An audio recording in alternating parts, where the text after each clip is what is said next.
পুত্রবধূকে ধর্ষণের দায়ে শ্বশুরের যাবজ্জীবন।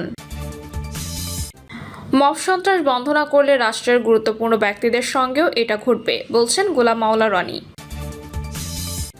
জানাবো সব লক্ষ্যই ব্যর্থ, নেতানিয়াহু ইরানে যা করতে চেয়েছিলেন হয়েছে তার উল্টো। এবং সর্বশেষ জানাবো টিউলিপের চিঠির বিষয়ে যা বললেন দুদক চেয়ারম্যান। শুনছিলেন সংবাদ শিরোনাম, এবারে বিস্তারিত। পুত্রবধূকে ধর্ষণের দায়ে শ্বশুরের যাবজ্জীবন। ফরিদপুরে পুত্রবধূকে ধর্ষণের দায়ে গনি খাঁ নামে এক ব্যক্তিকে যাবজ্জীবন কারাদণ্ড দিয়েছে আদালত। একই সঙ্গে তাকে 50,000 টাকা জরিমানা করা হয়েছে। বিকেল 3টার দিকে ফরিদপুর নারী ও শিশু নির্যাতন দমন ট্রাইব্যুনালের বিচারক শামীমা পারভিন এই আদেশ দেন। দণ্ডপ্রাপ্ত গনি খাঁ নগরকান্দা উপজেলার গোয়াইলপোতা গ্রামের আমির খাঁর ছেলে। রায় ঘোষণার সময় আসামি আদালতে উপস্থিত ছিলেন। পরে তাকে পুলিশ প্রহরায় জেলা কারাগারে নিয়ে যাওয়া হয়। আদালত সূত্রে জানা যায়, স্বামী প্রবাসে থাকায় 2019 সালের 20 এপ্রিল ওই গৃহবধূ শ্বশুরের ধর্ষণের শিকার হন। এক পর্যায়ে তিনি গর্ভবতী হয়ে পড়লে বিষয়টি জানাজানি হয়। পরে একই বছরের 28 জুন নগরকান্দা থানায় নারী ও শিশু নির্যাতন দমন আইনে মামলা করেন ওই গৃহবধূর ভগ্নিপতি। এ মামলাটি তদন্ত করেন ফরিদপুর নগরকান্দা থানার উপপরিদর্শক আব্দুস সালাম খান। তিনি তদন্ত শেষে 2020 সালের 20 আগস্ট গনি খাঁকে অভিযুক্ত করে আদালতে অভিযোগপত্র দেন। মব সন্ত্রাস বন্ধ না করে রাষ্ট্রের গুরুত্বপূর্ণ ব্যক্তিদের সঙ্গেও এটা ঘটবে, বলছেন গোলাম মাওলা রনি। মব সন্ত্রাস বন্ধ করতে না পারলে ভবিষ্যতে রাষ্ট্রের গুরুত্বপূর্ণ ব্যক্তিদের সঙ্গেও এটা ঘটবে, এমনটা মন্তব্য করেছেন সাবেক সংসদ সদস্য, রাজনীতিবিদ ও কলাম লেখক গোলাম মাওলা রনি। তার মতে, ভবিষ্যতে পুলিশের কোনো আইজিকে বা সেনাবাহিনীর প্রধানকে গলায় জুতার মালা পরিয়ে এমন মব সৃষ্টি করা হলেও অবাক হওয়ার কিছু থাকবে না। তাই এখনই এই অপশক্তির বিরুদ্ধে রাষ্ট্রকে ব্যবস্থা নিতে হবে। সম্প্রতি সাবেক সিইসি নুরুল হুদার সঙ্গে মবের প্রসঙ্গে একটি ভিডিও বার্তায় এসব কথা বলতে শোনা যায় তাকে। গোলাম মাওলা রনি বলেন, নুরুল হুদার গলায় যে জুতার মালা পড়েছে এবং এই তার গালে যে জুতার বাড়ি পড়েছে, এটা পুরো রাষ্ট্রীয় যে ব্যবস্থা, আমাদের দেশের রাষ্ট্রীয় যে স্থিতি, তার ভেতর নাড়িয়ে দিয়েছে। ফলে ডক্টর মোহাম্মদ ইউনূস তার ভেরিফাইড ফেসবুক পেজে বিবৃতি দিতে বাধ্য হয়েছেন এবং তিনি বলেছেন যে এই বিচার আইন শৃঙ্খলা রক্ষাকারী বাহিনী করবে। ইউনূসের কথা মতো কে এই কাজগুলো করবে? ওনার একজন স্বরাষ্ট্র উপদেষ্টা আছেন, তিনি যে কথাবার্তাগুলো বলছেন এগুলো শুনলে মেজাজ ঠিক থাকে না। তিনি এই নুরুল হুদার এই ঘটনা নিয়ে যে বিবৃতি দিয়েছেন, পত্রিকায় দেখলাম, মানে এই বয়স্ক মানুষ যিনি একজন ভালো মানুষ, তাকে দিয়ে এসব বলানো হচ্ছে কেন? এত বড় একটা ঘটনা ঘটানোর পরে যে ল্যাঙ্গুয়েজ, এটা কোন পর্যায়ে যাবে বলা যাচ্ছে না। এই নুরুল হুদার ঘটনার পর যে উগ্রবাদটা চালু হলো, কোনো উগ্রবাদ থাকে না। ব্রিগেডিয়ার সাখাওয়াত হোসেনও এই মবের শিকার হবেন জানিয়ে গোলাম মাওলা রনি বলেন, বিএনপির খুব রাগ ব্রিগেডিয়ার সাখাওয়াতের প্রতি, খুব ক্ষোভ। কেননা ব্রিগেডিয়ার সাখাওয়াত মূলত 1/11-এর সময় নির্বাচন কমিশনার হিসেবে পুরো কমিশনকে নেতৃত্ব দিয়েছেন এবং তিনি নিজে 1/11-এর কুশীলবদের সঙ্গে মিলে বিএনপির অফিসে তালা লাগাতে আসছেন এবং যেসব কথাবার্তা বলেছেন, নুরুল হুদার চেয়ে বিএনপি নেতাকর্মীদের রাগ ক্ষোভ অনেক বেশি। এখন সাখাওয়াত সাহেবের সঙ্গে যদি এরকম মব হয়, কারণ মানুষ তো সাহস পেয়ে গেছে, সাখাওয়াত সাহেবের সঙ্গে এখন হোক বা 2 দিন পরে হোক, বিএনপি যদি ক্ষমতায় আসে, লিখে রাখেন সাখাওয়াত সাহেবের সঙ্গে আরও বেশি মব হবে। সেটা ফেরাবেন কিভাবে যদি এখনো পর্যন্ত আপনারা সতর্ক না হন? রনি আরও বলেন, এখন এরকম যদি কোনো পুলিশের আইজিকে বা সেনাবাহিনীর প্রধানকে গলায় জুতার মালা পরিয়ে এভাবে জনগণ মব তৈরি করে, তাহলে রাষ্ট্র কি আর থাকে? ফলে এখনও সময় আছে। এই ঘটনা যারা ঘটিয়েছে তারা নয়, বরং তাদের পেছনে যে শক্তি আছে, শিকড় আছে, সেই শিকড় ধরে টান দিতে হবে এবং এই শিকড় যদি বন্ধ করা না যায়, রাষ্ট্রের কোনো পথ নিরাপদ নয়। সব লক্ষ্যই ব্যর্থ, নেতানিয়াহু ইরানে যা করতে চেয়েছিলেন হয়েছে তার উল্টো।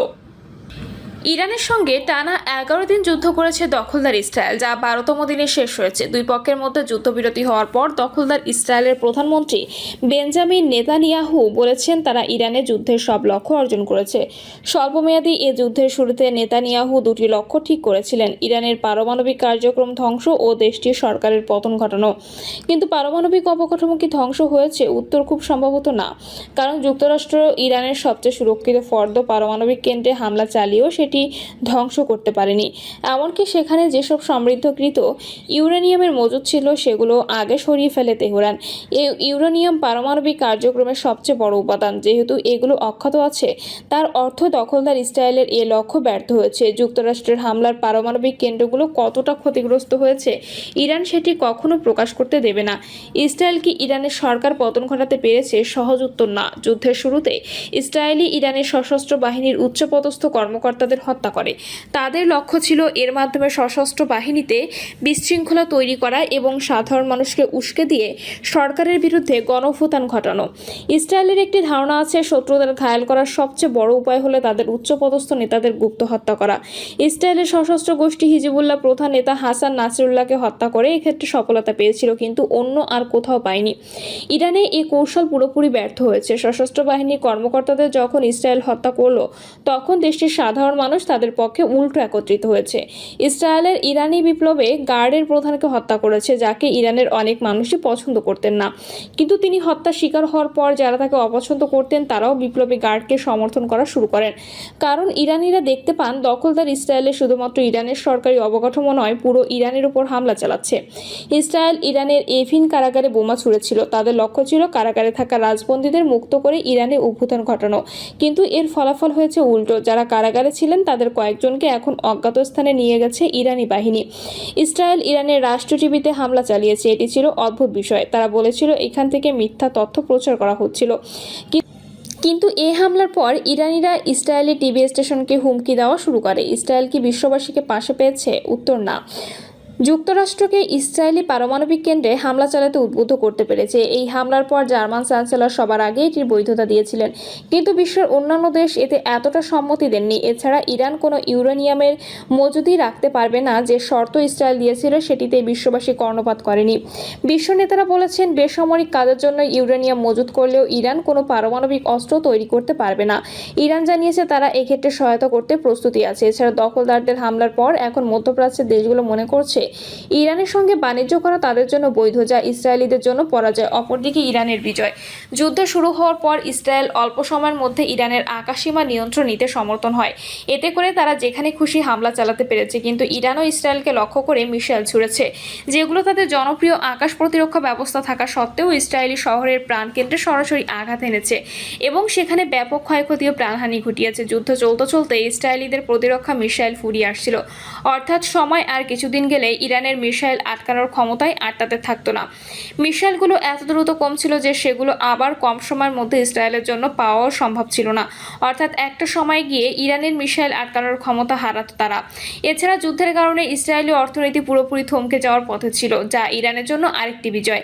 ইসরায়েলের হামলায় ইরানও ব্যাপক ক্ষতিগ্রস্ত হয়েছে। তাদের অনেক অবকাঠামো ধ্বংস হয়েছে, অসংখ্য মানুষ প্রাণ হারিয়েছে।